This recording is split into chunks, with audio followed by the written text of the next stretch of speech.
Hello and welcome back to Purple Dust Poison. This is level 27, and in common with many of my recordings, it's multiple tries for this one. This is actually a record. This is the third attempt. The first one failed because I died doing the quest and couldn't gibbers up. The second one was much worse. I got to the end, it was perfect, I'd spoken about everything I wanted to, and then realised I hadn't slid the microphone thing down the side of the earphones, so the thing was completely silent and made no sense at all. That was a quest in the Three Barrel Cove, which we've now done with. We just took 27 a while. Well, actually, we didn't. We took it just before going in the Three Barrel Cove. I was going to say this should be the most practiced video ever, because I've had 2 run-throughs to practice my speech here. It's not started very well, has it? We're in the Ball and Chain Tavern in Whaloon, and we're sitting here, or should I say levitating here, warming ourselves by the fire.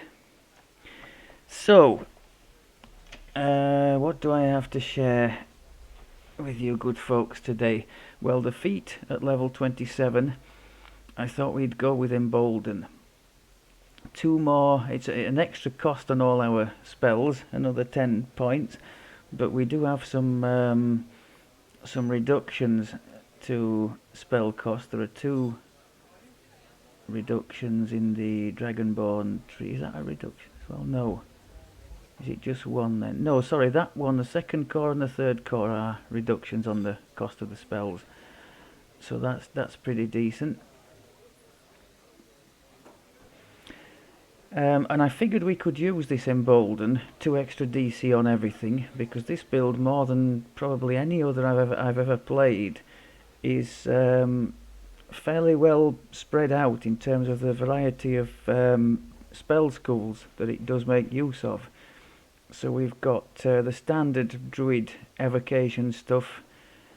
If you've seen any of my cold caster, you'll recognise Earthquake and Sunburst, Salt Ray, Word of Balance, the Lightning spell, Storm of Vengeance, Call Lightning. All that stuff is evocation. Then we've got the Conjuration, the big one of which is the Acid Well. It's kind of been the signature spell for this build and this life, as one of you or more of you were quick to point out it would be. And then we have Transmutation, the Grasping Thorns, and earlier on we had the very decent Spike Growth as well, which that spell was carrying us for quite some time in the earlier heroics. And then of course we've got Necromancy, which is a brand new one for me as a druid. The only Necromancy thing I've got on my cold druid is the Finger of Death, and I use that quite sparingly, because compared to my Transmutation and especially Evocation, my Necromancy is pretty... Okay, so Necromancy, we've got Finger of Death as I've just shown you there, we've got Poison, and we've got this Contagion, which we've been leaning pretty heavily on. To me it just works like a sorcerer or a bard's mass hold. Every bit as effective, causes helplessness, and when you follow it up with an acid well, sometimes everything just disappears, and it feels pretty good. So that was the feat that we took. I added in the Protection from Elements spell, because you can see now we've got 600 elemental resistance on all the elements that it covers: fire, cold, acid, blah blah. And the reason it's so high is that we have this third core in Primal, which gives you 25 points per level instead of 12, and there's no level cap, so I think by the time we get to the cap that's going to be even higher. So that's not terrible to have. I just thought I would add it in because we weren't using that spell slot anyway.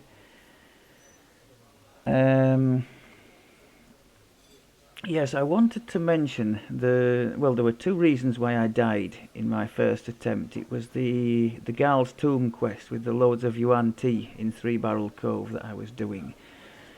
Firstly, I died because I was a bit silly and I went charging into a wide open room and got shot by everybody. But the biggest reason, I obviously noticed that I was in trouble with the red health bar above my head. Tried to run out of the room and successfully did that, but I was taking damage over time still. And these three ticking heals in Reaper mode are seriously nerfed, and you just can't, when you need that oh shit button to get you back to something like full health, we just do not have that on this build, and that's the single biggest weakness if you are planning to play on Reaper mode. The self-healing is not what it is on the standard Druid, who gets the heal spell. If you're playing in Elite or lower, you're going to have no problem whatsoever. These three spells are going to be more than enough, or even if you decide not to take Cocoon, you'll have plenty enough with Greater Vigour and Regenerate. So the lack of heal more than once in this life has cost me. Something else I did notice when I was in Giant Hold, you can sometimes get hit by this Madstone Rage, which prevents standard spell casting. And I was glad at that point of the spell-like abilities we have, the Carrion Swarm, the Shard Storm, and the Capstone from the Blight caster, the Creeping Doom, because those can be used even when you are in some way incapacitated, like that Madstone Rage, and your standard spells can't be used. I'm guessing it's the same when you get Quelled. You could still use these spell-like abilities, so that's nice to know. I saw somebody's post in the forum. Oh, why have we stood up here? Sit. I saw somebody's post in the forum the other day, and that struck a familiar chord. It was from somebody, I think the question was, should I join a guild just for the guild buffs? It was somebody a little bit like me who struggles with the grouping, better than me. They were trying, they were joining in with raids and that kind of thing. I think their thing was just they didn't particularly want to interact with people in the chat box, that kind of thing. So that they were talking about that. So I put my 2 cents into the discussion, and I think if you're going to join a guild just for the buffs, you may as well just do what I did and create one and just go in it yourself and build it up like that, which is what I've done. I would have preferred to be in a standard guild with people, especially knowing how nice the grouping can be when you are, when you have a bit of chemistry with some of the people that you're with, and have a laugh and a joke as you do the questing. That would have been my preference. I did try myself in a guild one time, as I think I mentioned in the past, with mixed results.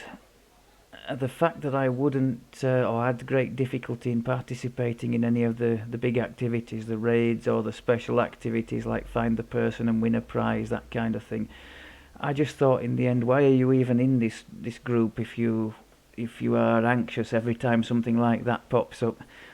So in the end I left, but I did keep contact with one or two other people, and that's kind of how the bear party started. We can't really play together much, if at all, now, because people have moved on and lack of time and that kind of thing.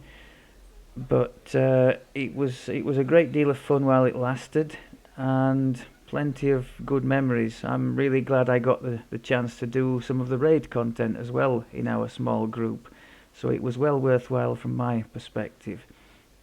I was wondering if any of you would care to share your own viewpoints on that, how you like to play the game. Do you run through mainly on your own like me, or are you part of a big guild that does loads of raiding and activities, or somewhere in between, maybe with a tight-knit group of a few people helping each other along. What else do we have? Yeah, I wanted to talk a minute about the Blight tree in general, and just how nice it's been and how well I think we've done. Because the kind of brief was we will go, all out in this tree, and we will explore it to the fullest. And apart from one thing, which is that unkindness of ravens, I think we've done that. We've made good use of just about everything the tree has to offer. We used the spell-like abilities in early to mid-heroic, as is kind of standard, I think, for any caster. You lean heavily on your method spell-like abilities for extra damage and low-cost spells. And then we swap to the maximize strategy. 12 points, isn't it, to get maximize reduced by 18. So that was nice. Early on, we used this thing here to double the spike growth damage, and my goodness me, did that pull its weight. That dragged us through early heroic almost on its own, didn't it? And then when that starts, I think that started being put on the back shelf once the acid well came out, so we didn't really need the extra damage anymore.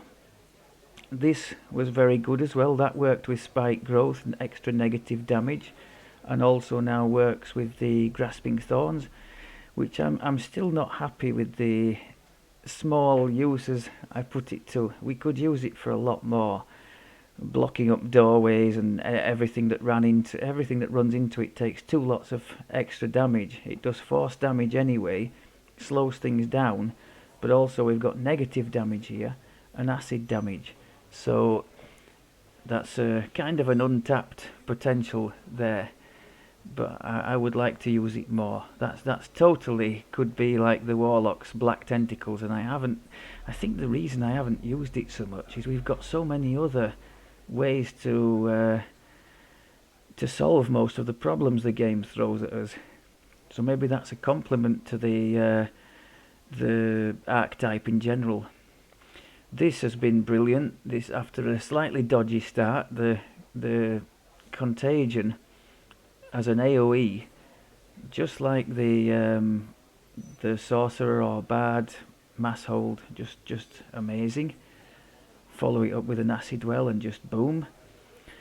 And then the poison AoE, debuffing up to 5 targets, especially useful I've found against a boss type that is generally immune. You hit that and then you hammer them with the 2 acid and poison spell-like abilities that we've got, and they take full damage from both, and that's just happy days. So yeah, we've used just about everything in the tree. The reason I haven't used this ravens thing, well, there's a couple. Even if you put 3 points into it, there's a cooldown there of a minute, minimum. Sorry, that's the best you can do, a minute cooldown, which to me is excessive. Even if it was pretty good, and it doesn't look good from what I can see on there. Not that useful. It's not a stun. Blind doesn't really do too much for us. Confusion and blind are going to have things wandering all over the place. And we, like a tight group, I would many times rather cast this contagion and follow up with a damaging AoE than trying that thing. So that's the reason I haven't bothered with it. I mean, I know it's a heroic thing and I'm comparing to an epic one, but if you put 3 points in the Dragon Breath in the Draconic tree, say, that's on a 15-second cooldown, and that's devastating. I just don't quite see this one, so that's the reason I've left it. But everything else we've made big use of, and it's been great fun and very effective. The only thing with this creeping doom is the swarm of bees or whatever it is, insects. They're a bit slow to get to the target, so you want to be quite close to the target if you're going to use that, maybe against an end boss or something. That was that. I wanted to mention, I must have had a premonition focusing on the mysterious cloak last time, because they've gone ahead and made a champion hunter week. So if you guys fancy, guys and girls, fancy getting yourself one of these nice cloaks, minimum level 7, 14 or 21. The biggest appeal for me, well, the two slots is nice for your augments, but the stacking healing amp, this exceptional healing amp stacks with everything else, so really nice for most builds that. And it's the same. They come the same stats for cloak or braces, whichever you happen to have spare. Great leveling gear in my opinion. So if you have some mysterious remnants to spare, get yourself into the Hall of Heroes in the marketplace. Speak to the remnant vendor there. What's he called? Is it the champion hunter or something? I think it's called the mysterious remnant vendor. And you can only get these while that special event's on. On that subject, I think probably the most sought after item during that champion hunter week is the what's it called? The something like the eternal flask of freedom of movement. It's like an always refilling 10-minute clickable of freedom of movement. So you could conceivably, have it on at the start of each quest if we assume 10 minutes plus for each quest. And that can come in really handy for avoiding some really horrible situations if you have no other source of freedom of movement, which early characters generally don't. One of the earliest things I can think of is the warlocks in that Three Barrel Cove quest, one of the Gal's tomb things. They can do, is it hold person or hold monster against you, and that's basically game over if you get hit with that. So freedom of movement, definitely recommend that eternal flask of freedom of movement if you have the remnants to spare. They're not cheap. It's about 10,000 remnants, I think, for one of those things, but I think it's absolutely worth it.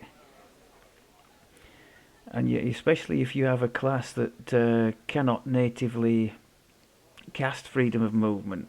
About the earliest you start getting the freedom of movement items, the boots, is, what would it be, level 9 for the Kundarak boots, I think. And then I think that's a raid item. So then you've got level 10. You've got the ones from Death House in Ravenloft, which are pretty good. So that's the champion hunter week. There was something else as well. Oh yes. And I noticed that they were starting the hardcore season. There's a new hardcore season starting soon. I don't know whether I've mentioned, but it's definitely not my thing. Probably not for the reasons you're thinking. You're probably thinking, oh, he's not going to want to go in a group and that kind of thing. Maybe it's partly that, but mainly the fear of losing all the work, all the progress, just on the, like, let's say an unlucky lag or a silly mistake or something like that. Losing all your progress just seems to me to be so soul destroying. Worse still, if I happen to do the same silly mistake and cost somebody else their progress, that would be awful. So no, it's not for me. But on the plus side, I do get that there's a lot of positives kind of come back to the game when playing in that format. Going in without all your past lives on a kind of an equal footing with most people, having the different roles be very much needed again in a group, like a seasoned group of multi-pass lives people will just run through all the traps anyway, whereas a group of first lifers, you're going to need a trapper in some quests just to get through. Same as you're probably going to need a healer, so and maybe a tanky character like the Purple Warlock, who I think would do quite well with that build in the hardcore. So suddenly there is a call for the different roles, and there's a switch towards survivability on many builds. You know, focus on that as opposed to just raw damage output, which is the case, you know, in the standard game now. So you start going for things like Don't Count Me Out here in the human tree, which on a standard build I would never contemplate anything like that, but here the extended range of unconsciousness, especially in the early levels where you don't take that much damage, could be the difference between living and losing your character. So yeah, just a different sort of focus altogether, and the fact that as you go along, suddenly maybe each chest, you know, even the random loot becomes you know, a possibility for improving your lot in life on there. So that's a side that would appeal, I think. Indeed, we might get to find out that, depending on what you folks choose for the next Purple Life. It might be the case that I have little or no gear for him, so we might end up having to ferret around in chests and things and see what we can come up with. Or if we're really short, maybe I could Kenneth craft something for him if there's something we're desperately needing. But it might be nice to play a bit like that and see what we can find along the way. Obviously, with less build specific gear and less powerful gear, we'd have to knock the difficulty level down, but I don't see any harm in that. In fact, there are, as discussed earlier in this live, there are some positives, I think, to not playing in Reaper. Playing on Elite has a much better feel on the healing side of things. Suddenly things that just would be almost nerfed into the ground, like, let's say, potions of cure serious wounds, suddenly they become pretty useful, those, especially in the early levels, rather than having to click it 10 times before you can go back into a battle. Right, I think I've waffled on for more than enough already. So, for the third time of asking, we're going to step into a quest here. It was going to be, as I said, it was going to be the Three Barrel Cove, but that's behind us now. So we're doing Whaloon, and I'm going to go and try the first one. I think it's called Friends in Low Places. I'm really disappointed to have lost the sound on the last thing, because that one in particular illustrated perfectly the strengths that this build has. It was hitting things from miles away because of the enlarge meta magic we've got, so everything can hit from, you know, halfway across the map, one-shotting all sorts of things with Finger of Death and Word of Balance. And also against groups it was doing really well. The Contagion and Acid Well combination just wrecks things. Or if I'm feeling cheap, Contagion and Carrion Swarm. The woman's life ebbs away.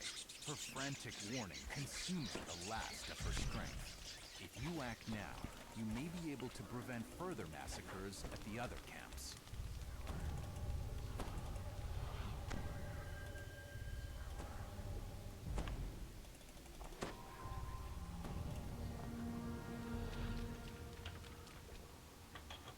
That'll teach me to cast and move at the same time. Okay. A lone dog mourns its fallen master. Its piercing howls keep a scratchy voice barks out orders somewhere nearby. You lot take this tunnel. The rest of you go the other way.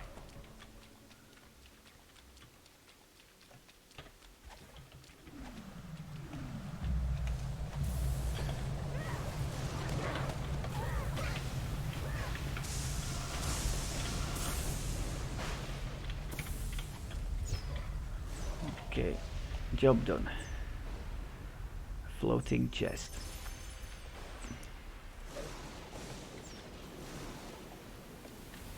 I think I rather overdid it with the lightning there, didn't I? I do like that spell, I find it very atmospheric, but generally speaking it's only really useful when you get to an end boss or a group of bosses. I make far more use of the two you've just seen, the acid well and the tsunami, for clearing groups of things. Those are so helpful.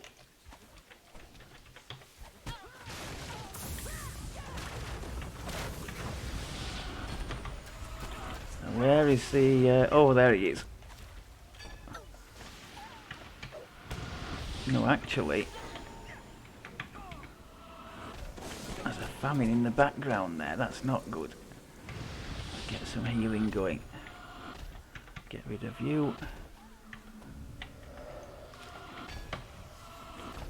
Okay.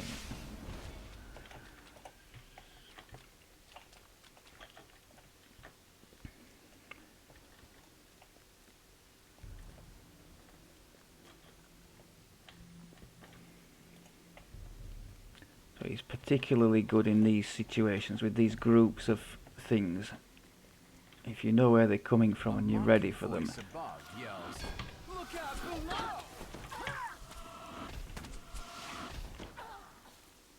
Let's try the grasping thorn.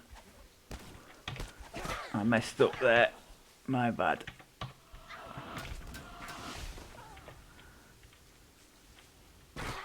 Now there, they landed in the thorns more or less, so that was cool.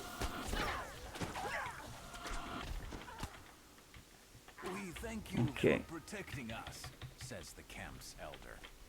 Take this crest in gratitude. It will help you to end the snake crest on the ground. May be of use. Now about the mysterious remnants for the Champion Hunter week, you will find far more, if you didn't know already, if you run on Elite or higher. The drops on hard are very low by comparison. Guttural growls echo in the tunnels ahead. Oh, what a mess.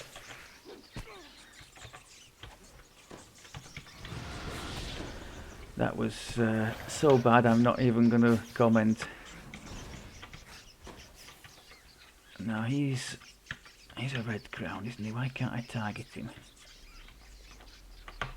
The sick and wounded are now safe. So that's an example of our crazy reach here. Now this is a little trick you can do in this quest if you are going on your own. Generally speaking, I think when you hit one of the traps on the floor, there's an ambush set up in there and the doors come down and you have to kill all the people. But if you're going on your own and you just jump on the side thing here, you can get away without doing the encounter. Just go on the left side and then jump straight out and you're away. Now if you do that when you've got other people in the quest, the door will go down, I think, on the next person behind you, so they'll get stuck in there and you won't be able to help. It's just a little trick to do when you're soloing it.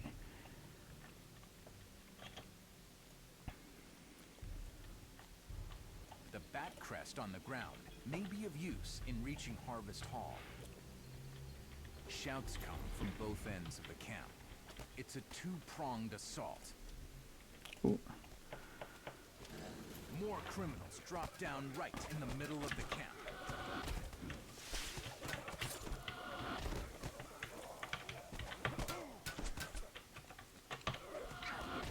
Crikey, nobody's dying, are they?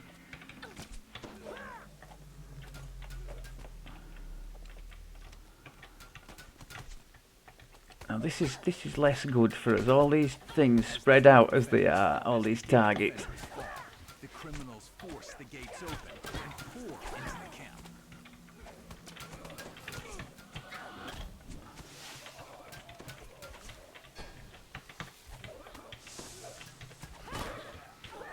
I'm doing my best to target things together, but it's a bit of a chore. Still, it's allowing me to demonstrate that the build is perfectly capable of dealing with things when they're spread out as well.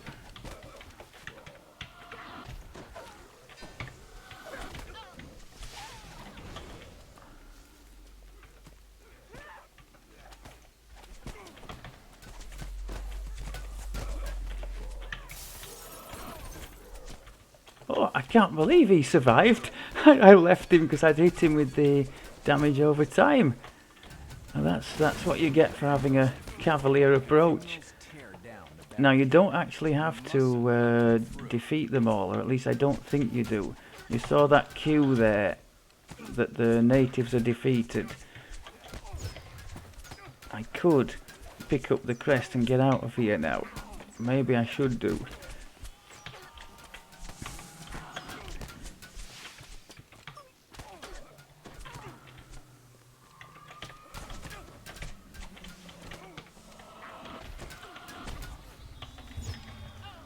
Is she able to be stunned? No.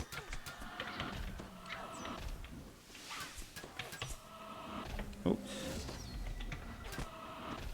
Okay, so yes, I could have gone for this and just run off into the tunnel. When the natives are defeated like that, the crest gets dropped and it allows you to run off. So if you're really taking a hammering, or if you just want to save some spell points, I probably should have just left that lot and run off. Although it's possible that the boss there was one of the objectives. I'm not sure about that. So maybe I would have been too clever for my own good there. I guess watching the recording back, I'll be able to see that. There's something unusual about the corridor ahead.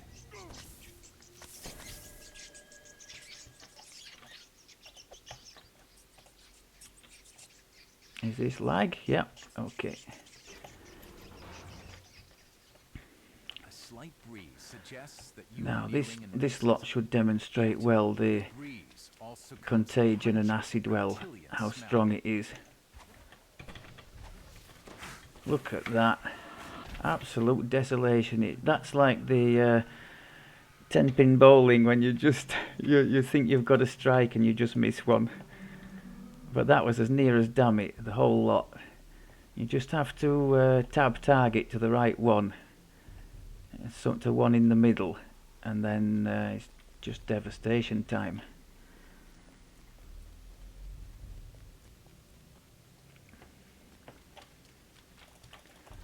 And get some extra dodge on. commanding voice calls out. Harvest Hall.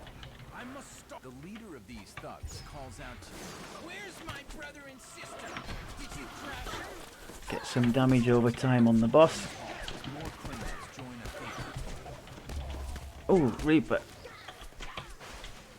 You took their lives. I'll take Now let's try and thin these. Oh my god, dead! Dead! That happened quickly, didn't it? That's me not being observant.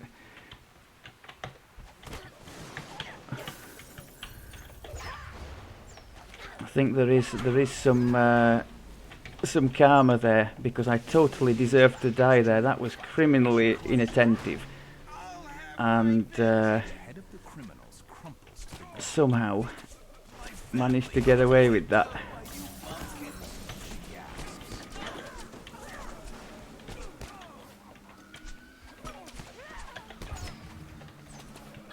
I think you've got to kill all these before it'll let you progress. No, that was a bad mistake.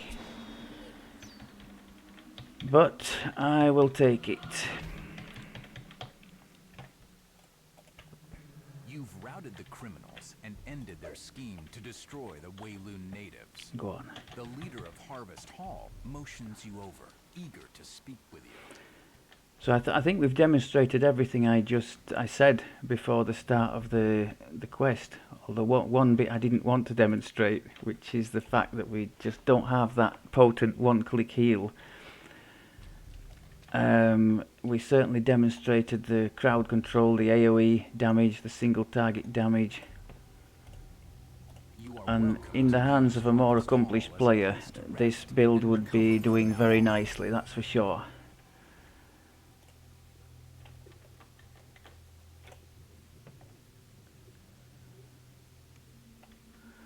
Fate has sent us down this. Okay, Now let's I explore. finally managed to reach the end of this episode.